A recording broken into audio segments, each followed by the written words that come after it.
the Greeks used to do the plays, and they'd have a mask on, so because they didn't want people to know who they were.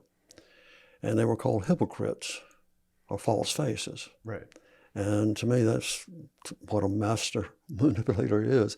I think about Hitler or Goebbels or John Jones. They were master manipulators, someone who uses their skills to impose their will on somebody else to their detriment, but for their betterment.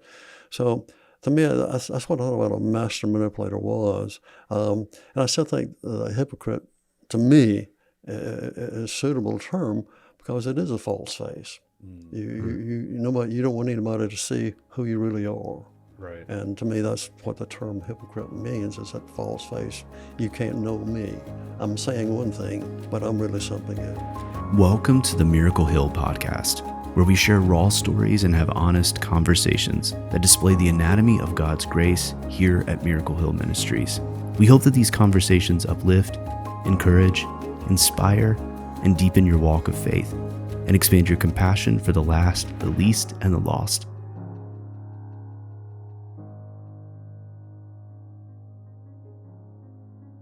Welcome back to the Miracle Hill podcast. In this episode, we are joined by Curtis Pitts to discuss what often happens in early recovery: manipulation. Many times people enter a recovery facility or a shelter and still haven't surrendered their will. The guest will often do everything they can to appear like they are working on themselves while still fooling their friends, counselors, family, and even themselves. Curtis draws the parallels between this time of recovery and the biblical terminology of hypocrisy. Let's dive into this pivotal conversation about master manipulators in addiction recovery. Curtis, welcome to the show. Well, thank you for letting me come. I was thinking about some of the questions and being a master manipulator, and I thought that's got to be Ron Duerk. He got me here. Yeah. So The ploy worked. Yeah. Curtis has been dodging the podcast for some time. I'm very excited that you're here. Yeah. Well, again, I started thinking, well, maybe there's something I can say that will encourage somebody. I hope, anyway. For sure. Beautiful. Yeah, I hope this conversation turns out to be just that. Before we dive too far into the topic of master manipulator, can you tell us a little bit about yourself and your relationship with Miracle Hill, and then also a little bit about your relationship with Ryan too? Well, I guess I started, I was in the Air Force. Uncle Sam had called, and so I answered his call, and I got out in the early 70s and came to Greenville. My sister worked with federal probation and this type of thing, so she knew one of the judges, and she just met one of the judges and said, well, hey, my brother's got the Air Force. Do you have an opening at the court? He said, well, tell him to come on down here. And so I did, and he hired me right then, and I started working with juveniles, which surprised me. I enjoyed it, and I could relate to them. And I did that for a couple of years, and then I went to work at an inpatient alcohol and drug rehab at Holmes Youth Center. It's run by the state, but it's not there anymore. It burned a few years ago, and they just didn't replace it. So I worked with the state off and on for 25 years. So I worked with people in prison and this type of thing that had drug problems. Worked with state probation. We set up a program with them to do counseling services to them. We started out, the first group I did with federal probation, state probation. We had 2 people. I just met in the lobby. Mm-hmm. And in about 6 months, we had 100. Wow. And we were running not boasting them, just the need was there, and we tried to meet that need. So I did that till 1998. I said, well, this is enough. And then a friend of mine worked with alcohol and drug conviction. He said, well, would you do something part-time? I said, okay. And then from that, we went to the pretrial intervention and drug court, which I enjoyed drug court. I did that for 4 years. Then I said, this is enough. And I'd met Calvin Vinson, a guy from Miracle Hill, in several of the meetings. after a few months, I said, maybe I'd like to get back to work. So I sent him a resume. I didn't think anything about it, and they called and said, how about coming down to the mission, which I did. I said, I'm getting ready to go on vacation. He said, well, can you start when you get back? So I started July the 2nd, I think, 2002. And I started off as a counselor, and I didn't have any idea at that time the counselor was going to leave. So he did, and then a few months later, Calvin, who was, I guess, the Overcomer director, he left to go to Spartanburg. So then I became the Overcomer director. And then Ken Kelly asked me would I be the director of renewal and Overcomers, which I did to 2012 until they got sick of me. But and then after a year, after 2012, I worked for about a year and a half with Don Foster and Associates. He's a private service with federal and probation referrals who had drug problems. So that's sort of my history in a nutshell. I did some volunteer work for several years with a renewal women's program after that. I enjoyed the groups, and I enjoyed the interaction with the ladies. They taught me as much as I learned from them. I mean, they learned from me. So That's wonderful. That's sort of it. I don't know. How did I meet Ryan? Well, I think I met Ryan, I think 2004? 2003. 3. And he said, I want to come to Overcomers. And so he did.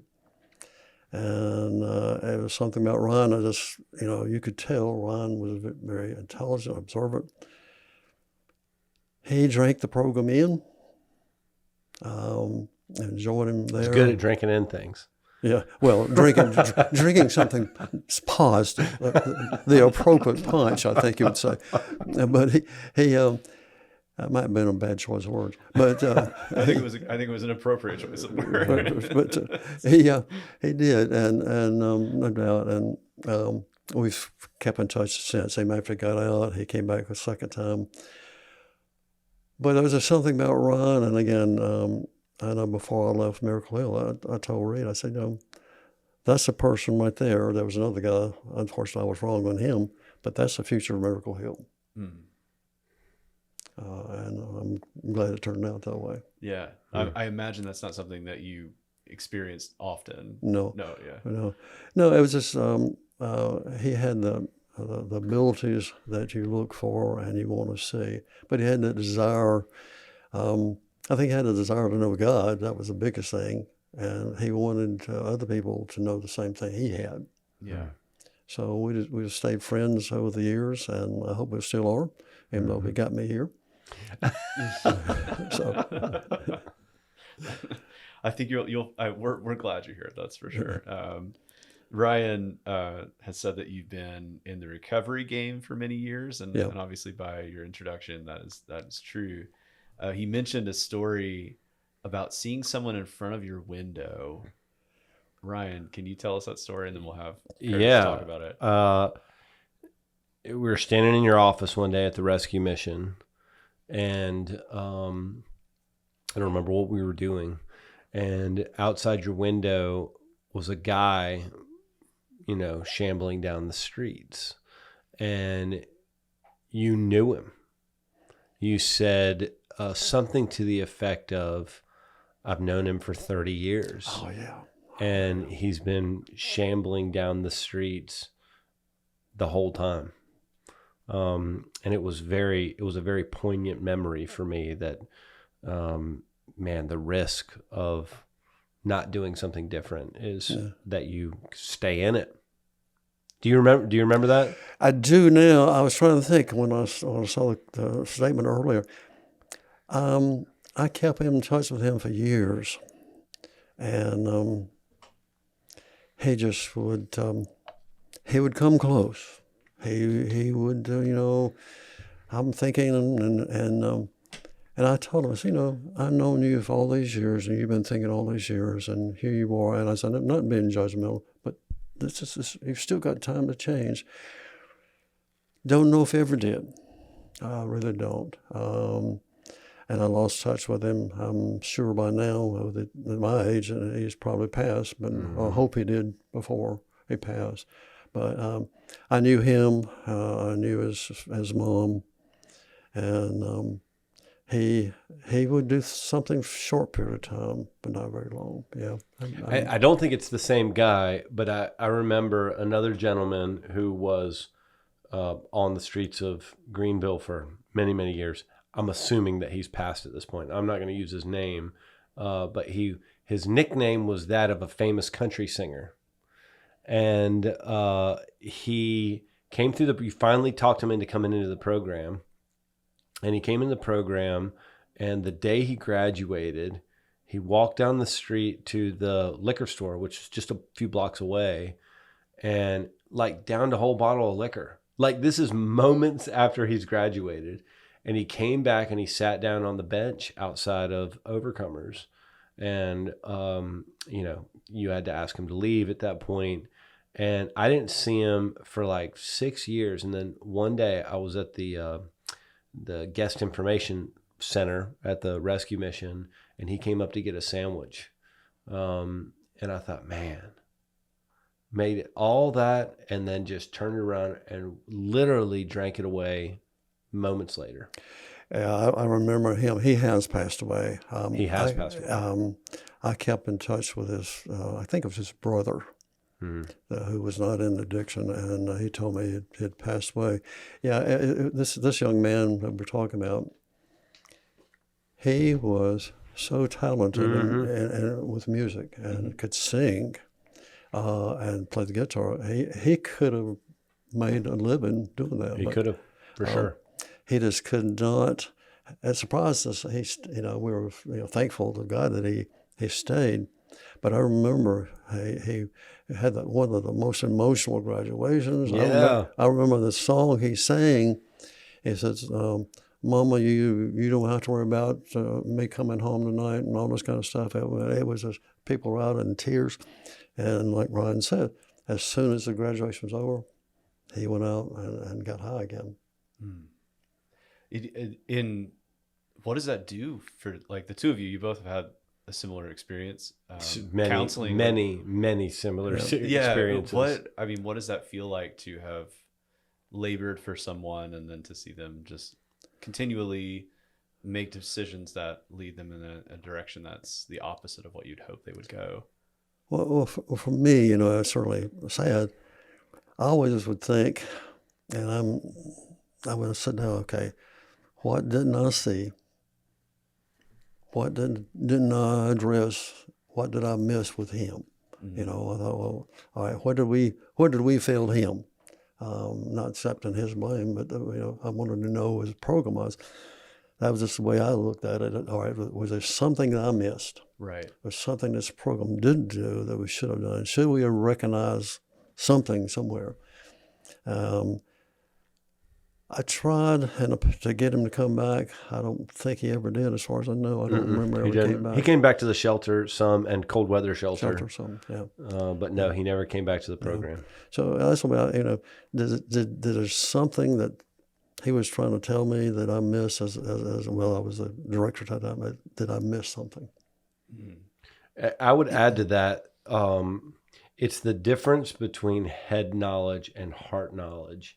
And especially in the context of this conversation on manipulation, you can't see it.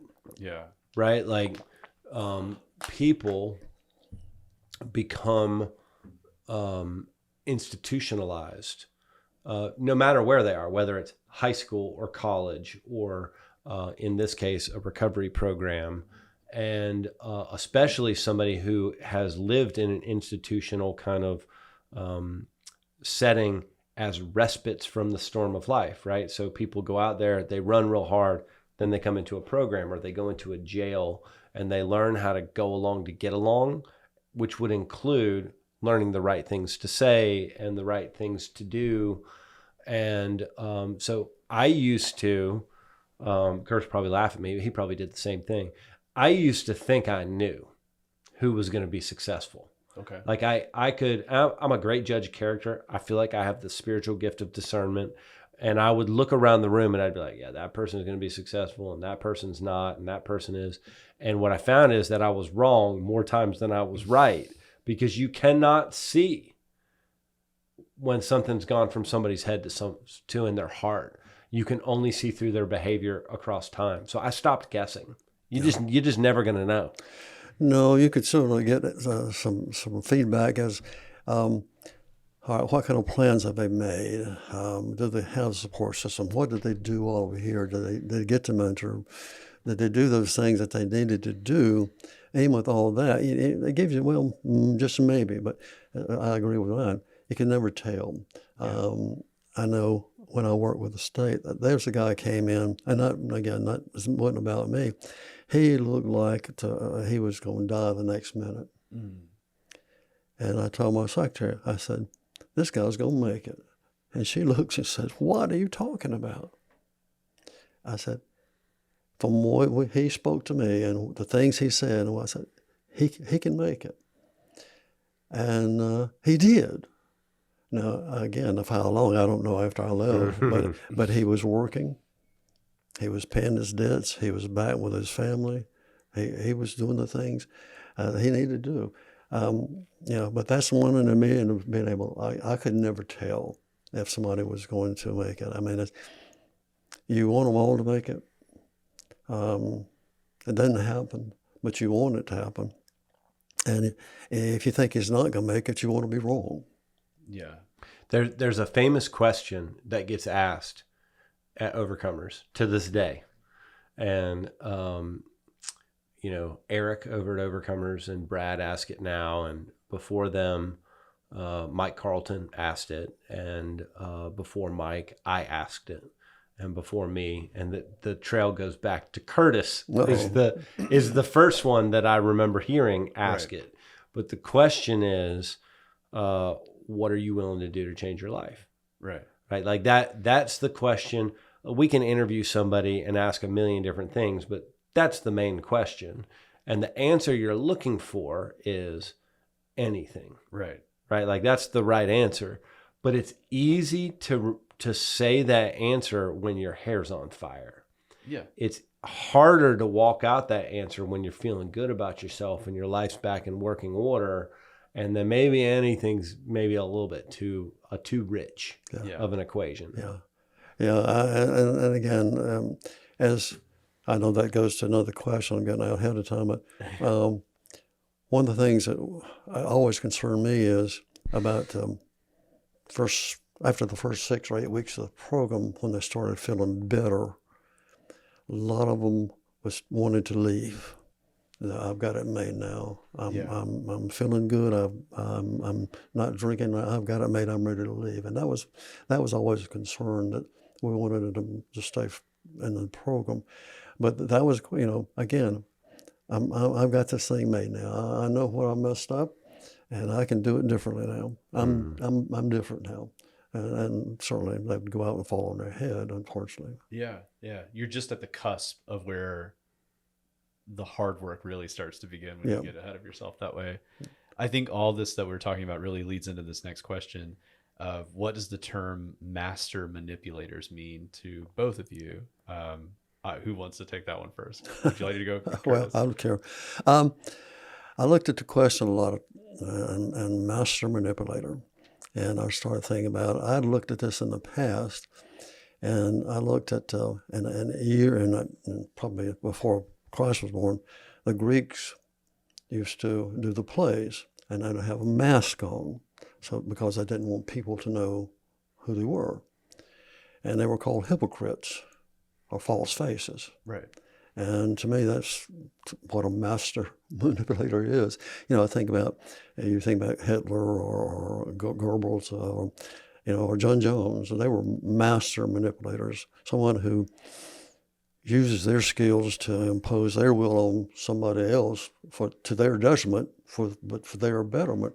So to me, that's what I thought about a master manipulator was. And I still think a hypocrite, to me, is a suitable term because it is a false face. You don't want anybody to see who you really are. Right. And to me, that's what the term hypocrite means, is that false face. You can't know me. I'm saying one thing, but I'm really something else. That's an interesting analogy, I I think, don't- because we usually think about hypocrites as what you just described, but we don't often think about who Jesus is calling the hypocrites, which are usually the Pharisees or the Sadducees, like the religious people. And so there's a degree there that they're getting by knowing what they're talking about, or like by playing the game the right way, which I think certainly applies in the world of addiction recovery. Ryan, what about you? What does the term master manipulator mean to Yeah, you? no, I think that's great. I think that for the context from a recovery perspective, I think it goes back to that institutionalization piece, and a lot of times, not all the time, but a lot of time when people get to a recovery program or into the early stages of recovery, they have mastered the art of being who they need to be when they need to be it as a survival technique, and or being really good judges of character themselves, so that they can again survive, evade, manipulate, do whatever they need to do to get by. I think generally, people in recovery, people in addiction are pretty good judges of character of everybody but themselves. And so a lot of times, I'll take it a step further on the master manipulation. A lot of times the person that they're fooling the most is themselves. Yeah. Right? And they convince themselves of some truth without actually ever having to see if that truth is real or not. But so many people have figured out how to go along to get along and become chameleons. Certainly I was one, where I could be who I needed to be when I needed to be it, which you can start believing. You can start the Jim Jones, you can start drinking your own Kool-Aid, right? Like believing your own lie. Right.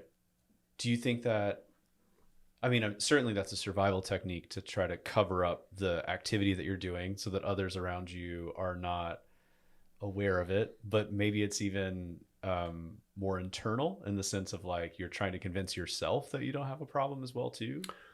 Yeah. So that's a great angle, Michael. So denial, here's the joke. Denial is not just a river in Egypt, right? Yeah. And denial is all about self-deception, Yeah. right? It's all about convincing yourself that you don't have a problem when you do, or it's very devious, convincing yourself that your problem is defined by these parameters when it truly is defined by something else.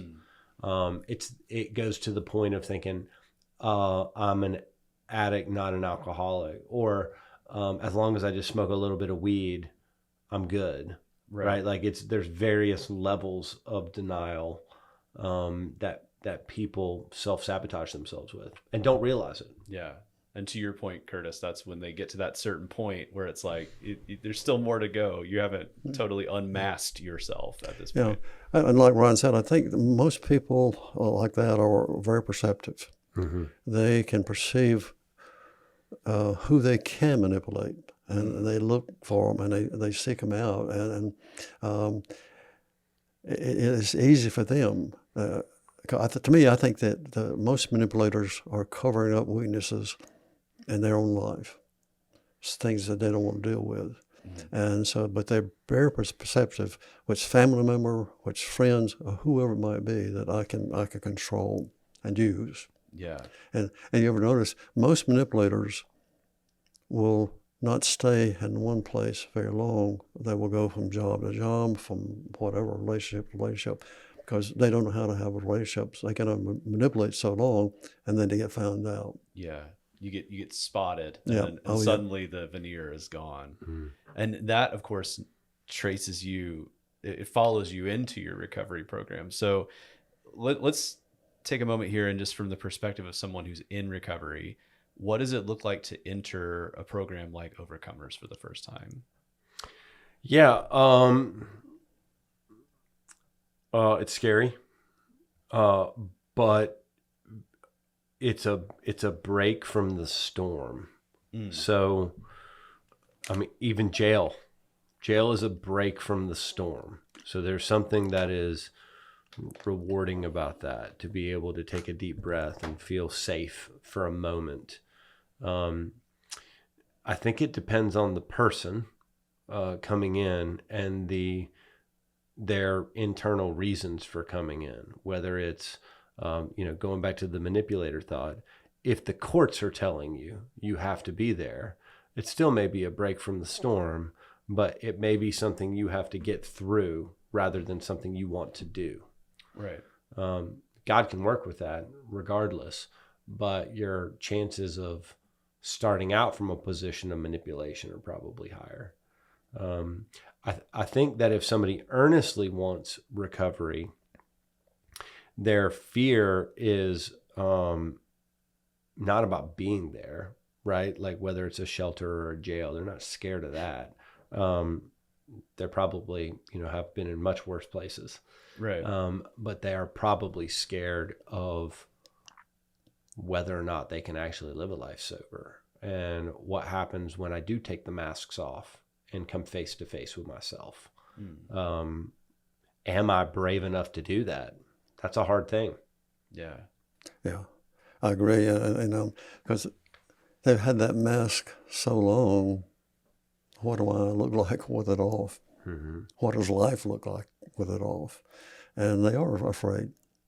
And some of them try to hold on to just part of it. I'll give you 95%, but 5% I'm going to hold on to. Right. They don't want totally freedom is something they can't do. I don't want to do. They can, but they won't. Yeah, it's a very vulnerable state to be in. From the other side of the lens, from the perspective of the counselor, before we get into what you're hoping to see happen, what is it like to recognize that vulnerability? Like, what do you do in order to show the person that you see them and that you're maybe not an agent of judgment, but more of an agent of grace at this point? How do you channel that? Well, what we tried to do, and what I wanted to see, when people came into the program, my main thing for them was to feel comfortable enough to stay. I wanted them to stay. I wanted them to be able to get feeling better physically, to totally detox, because you can pass your drugs in after so many days, but they really weren't detox. I wanted them to stay long enough to get total detox.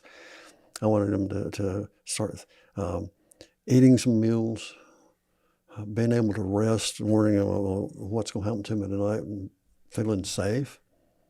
I wanted them to get used to doing things substance-free, like working in the warehouse or whatever they were doing, that they were getting back in the swing of things. Hey, wait a minute, I'm sober and I'm drug-free, but I can work in a warehouse. I can do this. I wanted them to stay long enough for it to start to make sense. I didn't want to overwhelm people, and maybe I did sometimes, but I wanted them to just get that feeling of, wait a minute, this is something maybe I can do. And then after a while, I wanted them to start taking a bite of it. I think the scripture shows taste and see that is good. I wanted them to taste the program and say, well, this is good. I can do this. And then as they got more alert to start working on issues, we'd do on denial or shame or guilt, to start approaching the things that got them there maybe, and just work from there, not to overwhelm them. And sometimes people would get overwhelmed. We didn't push it that hard, but we expected them to do certain things. And again, they could feel, wait a minute, I'm feeling better, I'm seeing better, I can communicate better. It's not hopeless. And so I used to do one question that Ron might remember, maybe not, but I would ask them as a group, I said, well, did you get high last night? No. Well, did you get arrested last night? Well, no. Well, what does that tell you?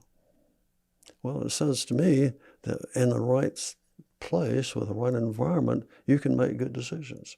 You can choose, because you chose to stay here. You chose to stay drug-free.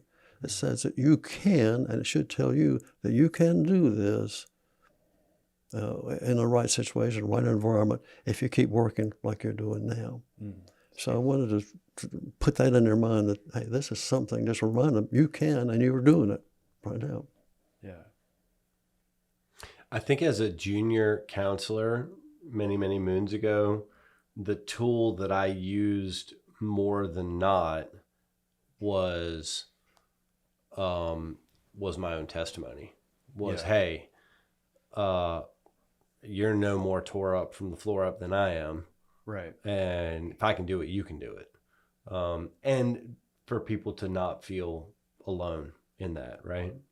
But I think that as the years went by, and like waking up in 2024, and there's a whole slew of drugs that didn't exist when I was in the game, right? Like there's a whole sea of things that I don't know anything about. I think that what I was trying to get at as a junior counselor was, hey, just let's develop a relationship. Like, you're not alone. You don't have to do this alone. There's people here that care about you. Even if you don't care about you, there's people that care about you. I think that is super important, that people understand that they do not have to be alone. As counselors, how are you hoping that people will respond to both methods that you guys just talked about?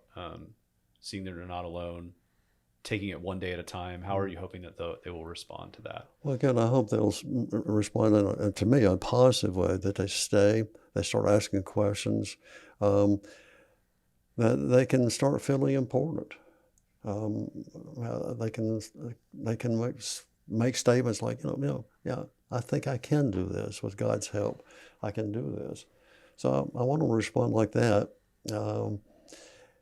It takes a while, but that's the way I wanted to see them slowly. I wanted, like Ron said, I want you to know you're not by yourself. You're not alone. You've got people, because we would bring people in, that graduates would come in and speak and talk. I say, these people care about you. These people are doing it. They were where you were at one time, feeling the same things that you were feeling, but they're doing it. They had to learn how to live differently, just like you're doing, but just what you're doing now. So I wanted to see that positive response like that. Yeah, I would just add to that, I want to see an increased commitment to trying to do it a different way. Doesn't have to look the same way that I do it. Right. But something's got to be different. This is a very cynical statement I'm going to make. But I think it's true. The world is not that big and bad to create relapse. People relapse because they choose to relapse, right? Like there's no boogeyman out there attacking them. Like the guy we talked about that goes out the door and goes straight to the liquor store.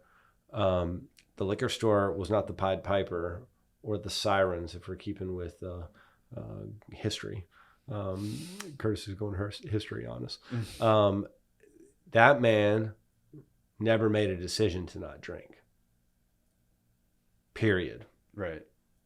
It comes back to will. Some person's choice and will. It comes back to choice and will. And so then what are you left to believe?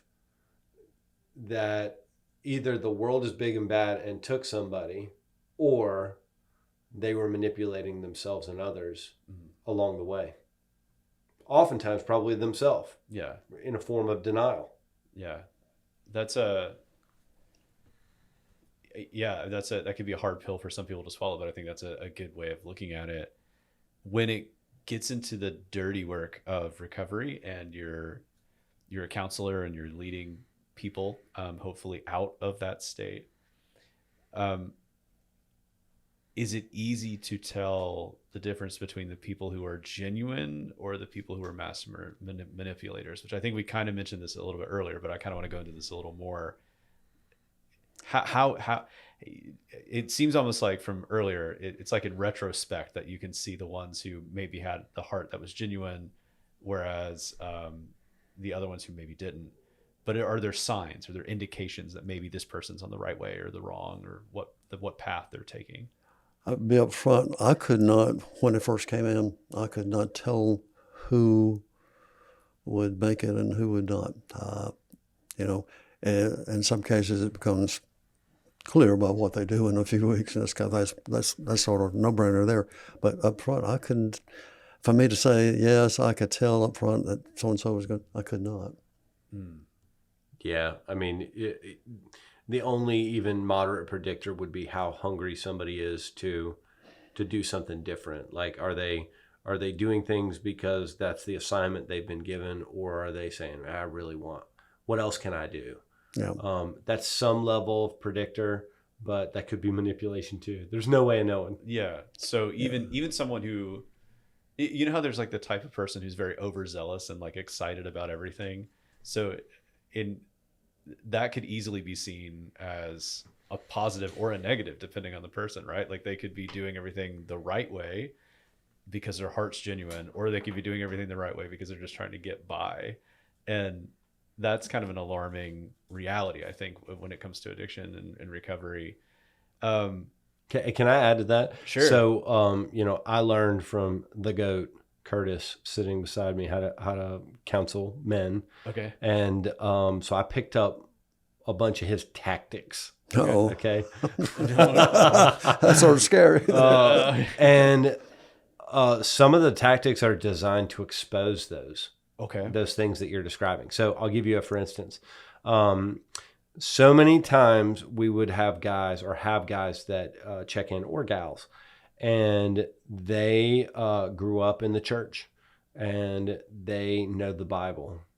And so a lot of times, depending on their personality, they might be the loudest person in the room, quoting scripture and telling people what they need to be doing with their life. And so a tactic I picked up from Curtis is, this is a curse word in some circles, was to tell that person to shut up. Like, hey, you're not allowed to talk for the next 5 days. Okay. Like, you need to learn how to listen, because if you had such a great command of scripture, how come you haven't followed the first scripture? Yeah, that's fair. Right. And if somebody was willing to do that, that tells you something about who they are. But if that is such a rub that they, leave, or they constantly get in trouble as a result of it, then maybe their motive was less pure than what they perceived it to be. Yeah, and we would have that, and what I guess that's probably not the right thing to do, but I would also say, look, you could quote scripture when you came here, but you couldn't stay alcohol or drug free. Your purpose here is, I want you to know the scriptures, but I want you to learn how to live. Right. So you're not here to impress anybody with your scripture, but we will know what you come do to stay substance free. And you're not here to impress a group.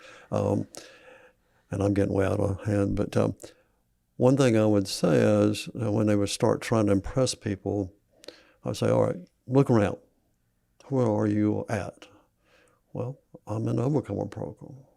Oh, where's he at? Well, he's in the Overcomer program. So you're all in the same program, all right? I says, so you're not here to try to impress anybody. You're here to learn how to live. So I don't need that stuff. Just, I want the truth from you. Yeah, leveling the playing field. Yeah. Brian, how would you describe your first time in Overcomers? And you, correct me if I'm wrong. You were there. You went through it twice. Yes, correct. So I think that Overcomers was the first time that I had ever been hungry to do something different where I thought it was tangible. Okay. I didn't know the Bible. I didn't know really anything about the Bible or about Jesus. I thought I did. I thought I had, some level of understanding, but I didn't. And so, what Curtis said about feeling like something could be different, I felt that pretty quickly.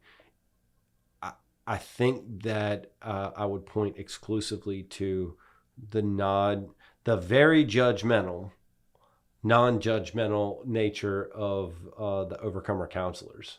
Okay, so they're hammering you on what you need to be doing, but never judgmental about your past or your decisions or your faith or fill in the blank. More about, hey, we're drill instructors as well as counselors, but from a counseling perspective, we're not going to judge you at all.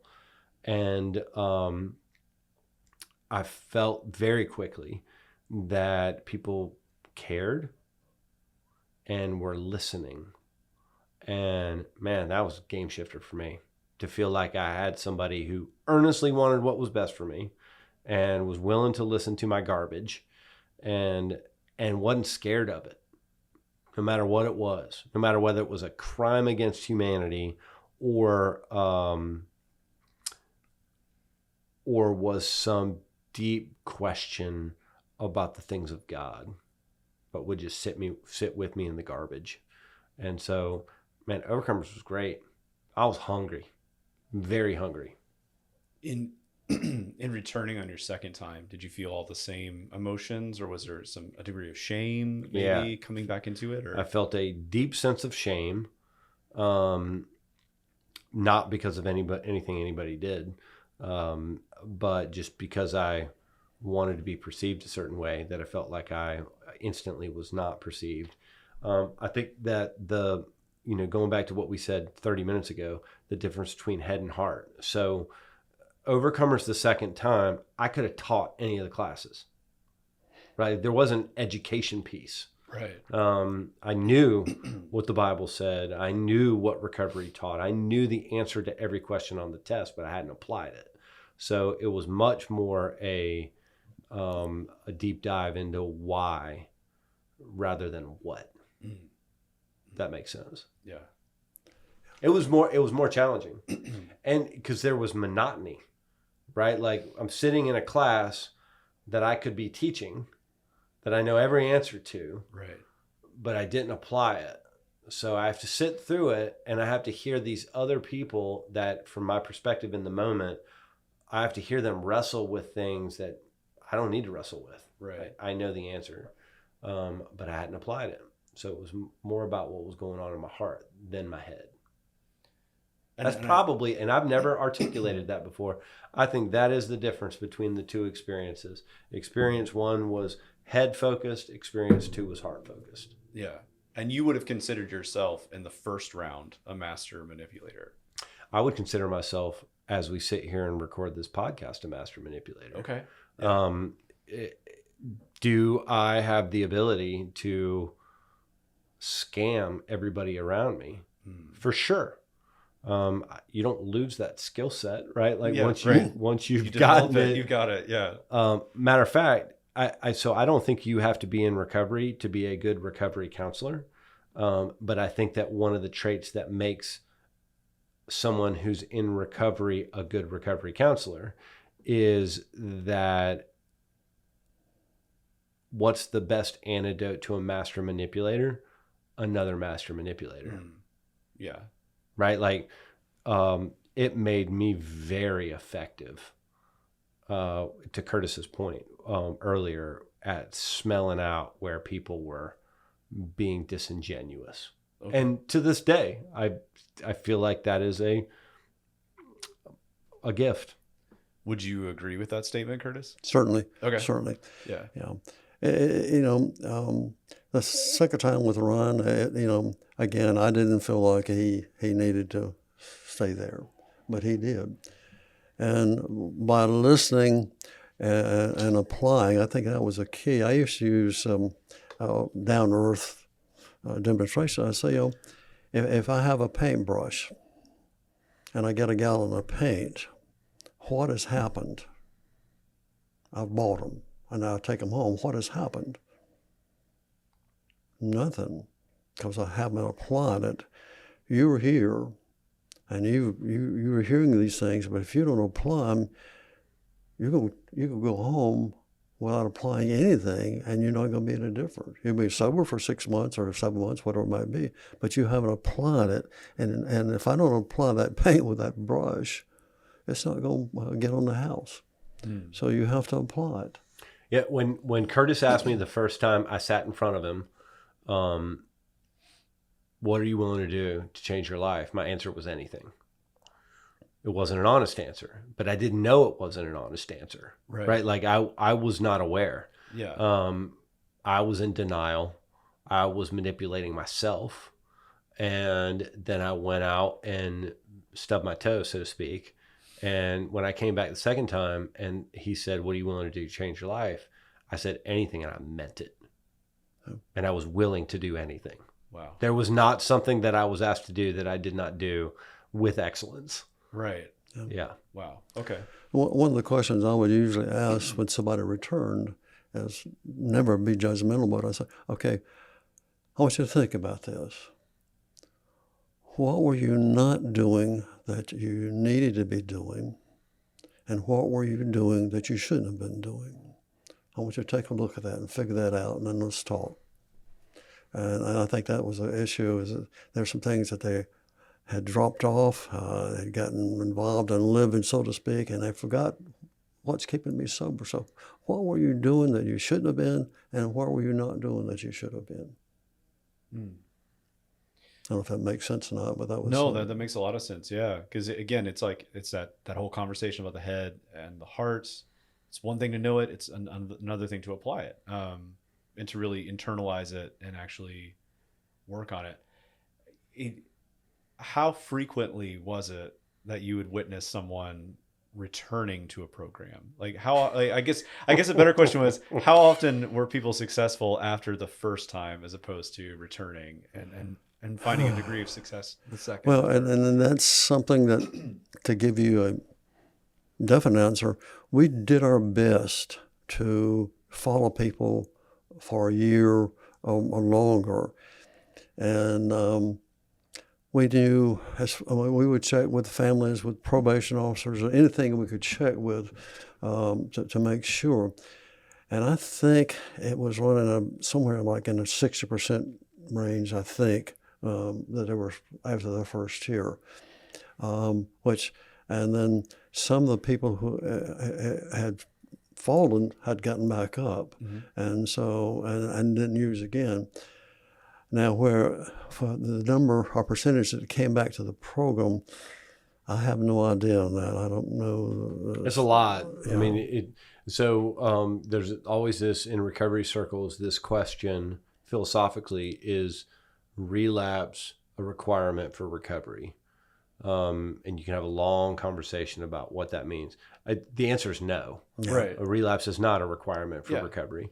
The 124 men and women that are overcomers in renewal right now while we're speaking never have to use again, ever again, for the rest of our life. 124 of the 124 can be successful. Right.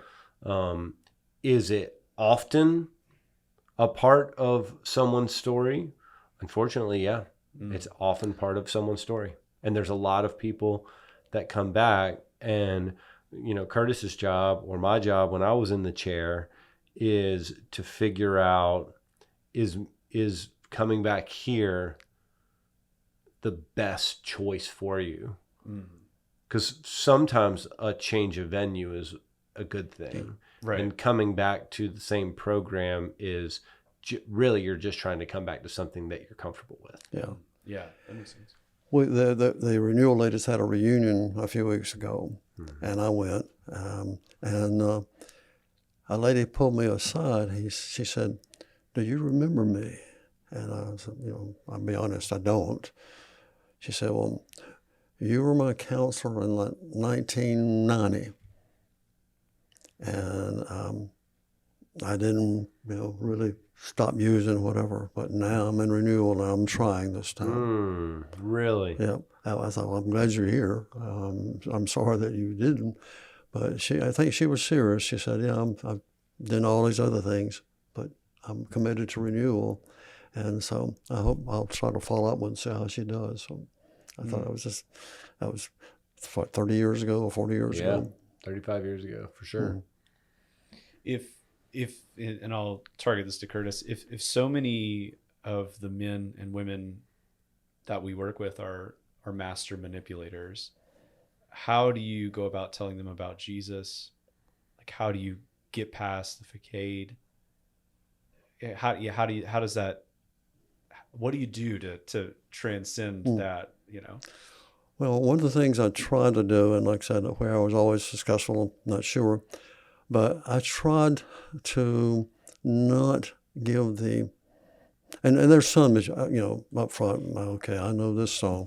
I tried not to give them any special attention. I try to treat them like everybody else. Now, sometimes I would have to say, but I do it in the office. Okay, now this is what I'm seeing. Let's deal with this. But what I would try to do is treat them all the same, and through the program, they would have their walls up and this type of thing. But what I would try to do through the program itself, they got exposed to the chapel services. They got exposed to church services, the Bible studies, the Bible reading, the testimonies from graduates, from the mentors that would come in. My thing was to expose them enough that the wall would start to crack some, that some of the stuff would start to sink in. I didn't try to beat them over the head. Well, because I would tell them up front, you don't have to be a Christian or a believer to come to the Overcomers. That's not required. We hope you will be, but it's not required. But you will have to participate in everything we do, which includes the Bible readings, the Bible memorization, the chapel services, going to the church services, the music. But my thing was, with all of that they would start to sink in. It would break down some of the barriers, so that they would see that, hey, I'm not hopeless. I don't have to be a liar and I don't have to try to use other people. I don't have to be considered a loser to understand this. And so I wanted them to hear that, to see that, and feel that. One of the examples I had, and I know I'm getting way ahead on the different questions, but when I was in the drug court program, I had a guy come to me, and I knew him. I knew his family. And I knew the lady he was talking about. But he said, I'll call her Susie. Do you know Susie? Well, certainly I do. He said, I used to use drugs with Susie. We used to buy drugs together. We were on the street together. But she's different. She's changed her life. I think she's going to church. She's doing this. She's doing everything different. I want what she's got. And I said, well, this is what she's doing. You can do that. But this, by the exposure from her, he could see that you can live differently. I can be different. And, that's why I left the drug court program, but while I was still there, he was doing well. And Susie was still doing well. But just the exposure from somebody else got his attention. And that's what I was wanting to do, for having, like we had the graduates come back and this type of thing, where we could break down some of those walls and they could feel it, and they could believe it, and they could take it in. Yeah. So going back to what you said earlier about tasting and seeing, put it out there and let them see it for what it is. In all your years of helping men and women, what was the most important lessons you wanted them to learn while they were in the program? Well, there were several, certainly, and this is, I shouldn't say taking it for granted, but, having a relationship with God, that they could have a relationship with God, And no matter what they'd done, they could still have a relationship with God. So I want them to learn that they could change. They were not hopeless. I asked the same question to renewal leaders this week on a renewal file. And I want to give you just a couple of answers they gave. Okay. They said, living in the light completely, being completely honest and open is imperative to healing and growth. Getting a mentor, a sponsor, it is well with our community and will make us or break us. Putting God at the center of everything. So let go and let God. It's all about the choices you make, and nothing is worth your peace of mind. Mm-hmm. So they had understood what the program was about, but that's what I wanted them to learn, that they could change. It was not impossible. That they were worthwhile. That they were lovable. They were forgiven. Because I think that, to me, the biggest thing is being forgiven. A lot of people think they can't, and they've been taught they can't. Mm-hmm. And you are worthwhile. You're not a mistake. I used to hear that over and over. Well, I was just told I was a mistake. And we want to know that's not true. You have value. You have worth. That's wonderful. One of the things that I think, and it certainly pertains to this conversation about master manipulators, is the idea of identity. As we mentioned before, if you're a master manipulator, you're trying to convince everyone else that you're someone else, and maybe even yourself. How important is understanding one's true identity to the process of recovery? Oh, I'll let Ryan go first now. Yeah. Well, to me, Ryan and I have talked about this in the past. Identity is something I used to, especially the last few months, identity was at the center. People didn't have any idea who they truly were. And they'd come into the program, they'd been told this, I'm no good, you can't make it, you're a loser, whatever. They became what they were told. And I'm trying to turn my will over. Well, but I don't know what my will is. I'm turning somebody else's will over. Well, that doesn't work. If they didn't have that sense of who they were, a sense of identity, a sense of self-awareness, I didn't think they could make it. So we wanted them to know, who are you? Who are you not? What are your values? What do you want out of life? And just work on identity. I would have them, all right, I want you to paint a verbal picture of yourself. Tell me in words who you are. And tell me in words who you're not. But I would challenge them, don't tell me anything that you don't believe about yourself. Mm. If you go out here believing lies about yourself, still, you're in the same situation. Don't tell me if you don't believe it. Yeah. So I think that having a sense of identity, and I'll shut up. If I don't have a sense of identity, and Ron says, well, let's go out and get high tonight. Okay, that sounds good to me. Let's do it. But if I have a sense of identity and who I am, that I can say up front, well, wait a minute, that's not me. That's not part of me. That doesn't belong in my life. That's not me. And I can challenge that. If I don't have that sense of identity, I'll believe anything. But if I do have it, I can challenge you. If you're my friend, you don't say those things to me. You don't belong in my life if you're asking me to do those things. So I think, to me, it's a great thing that I hope they're still doing in Renewal and Overcomers, that teaching identity. I don't know if that made any sense or not. But. No, that made perfect sense. What about you, Ryan? What are your thoughts on that? Yeah, I think it's understanding who we are is one of the greatest tasks that we have as humans. I think that for people in need of recovery, they often have a very poor understanding of who they are, good, bad, or indifferent. From from our purposes at Miracle Hill and kind of the philosophy and theology that Curtis and I would share, that starts from a position of who does God say you are? And he's very clear, right? Like he doesn't make it, it's not super complicated. He lists out traits as if we know Christ that define who we are. I think that the hard part of this conversation is it's not just the good stuff. It's all these aspects of who we are make us the individual that God's individually created us to be. And some of those things need his help, and some of those things are gifts that he's given us.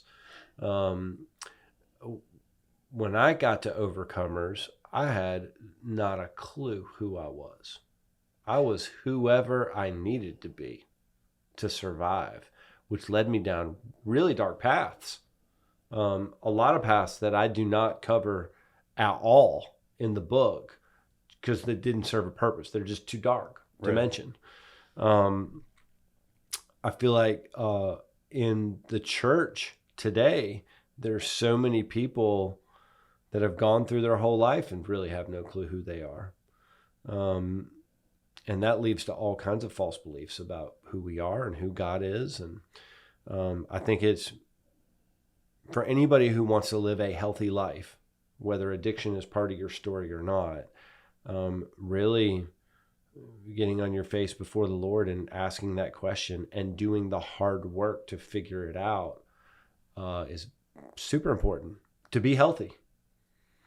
Yeah, and if you don't do it, you allow so much into your life that doesn't need to be there, and you're carrying weights around that you don't need to carry, and that's hard. Yeah, Michael, we did a episode that I don't know if it airs before this or after this with Lauren. Right, yeah. And with my dear bride. Can you believe I got her on here, Curtis? I got her on here too. He pulled the Master Manipulator card this time. he got everybody he wanted on here.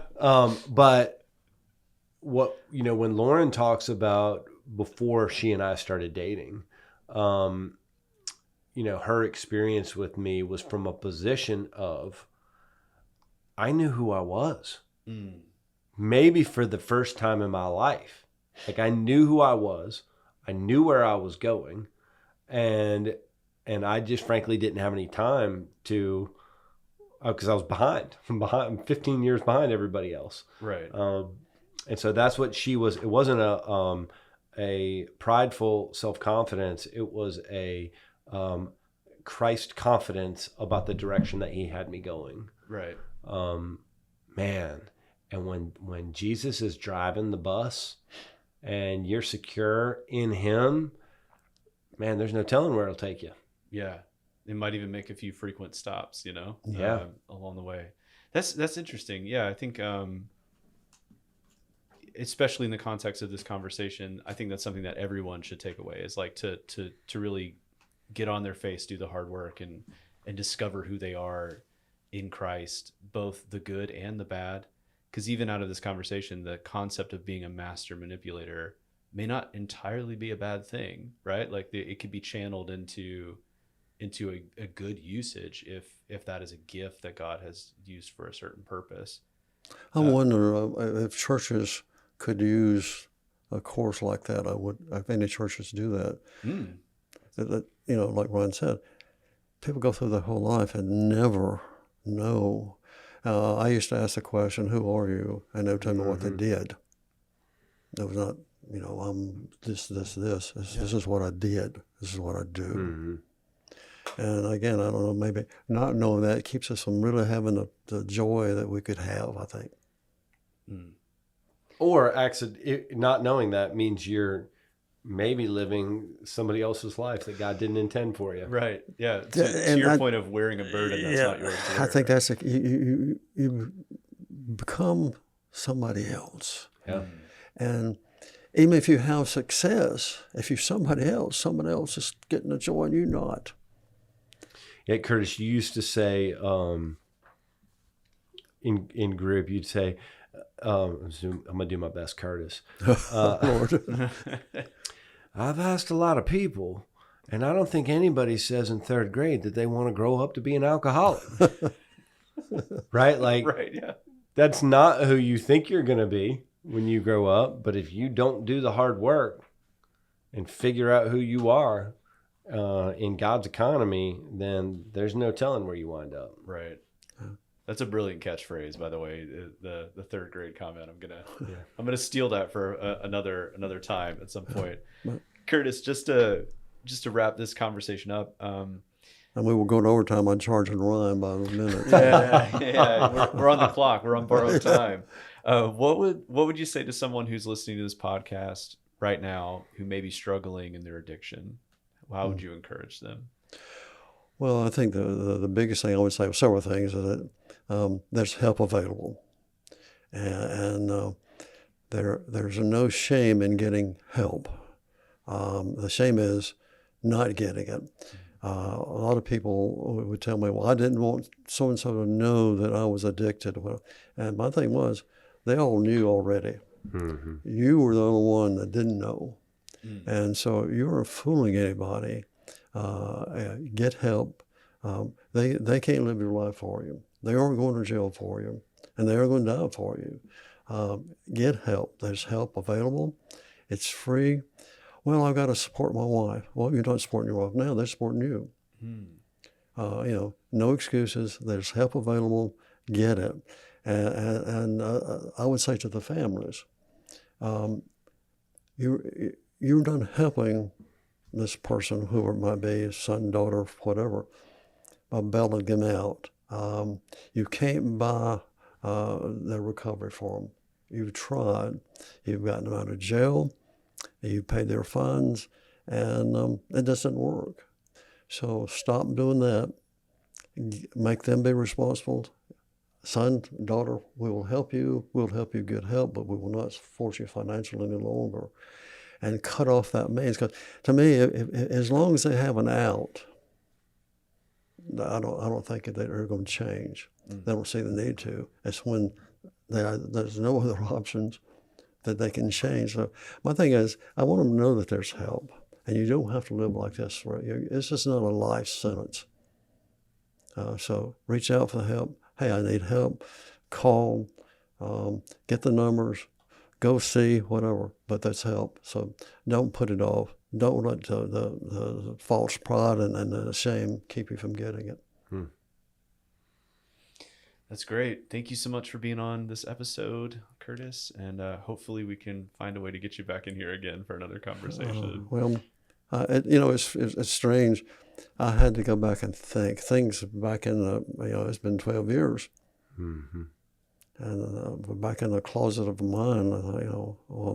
What did I say? But Curtis, you didn't forget it. You were such an influential person to thousands of people, that both, Lord used you as a tool so that they would come to know the Lord, and lots of people found sobriety because of your hard work. Yeah. God bless you. I think that, it was an honor to me to be there. I still miss it. Would I want to do it again? No. Volunteering, it was fun to me. It was challenging. I found myself when I guess this is true, but I would spend more time for doing the group, preparing for the group. I would go back and try to make each group fresh. And I would look at that. Nah, that doesn't work. I'm going to redo it. And I would spend several hours a week just redoing the group. It was a challenge to me. It kept me up to date more, so to speak. Like I said, now there's so many drugs I don't know.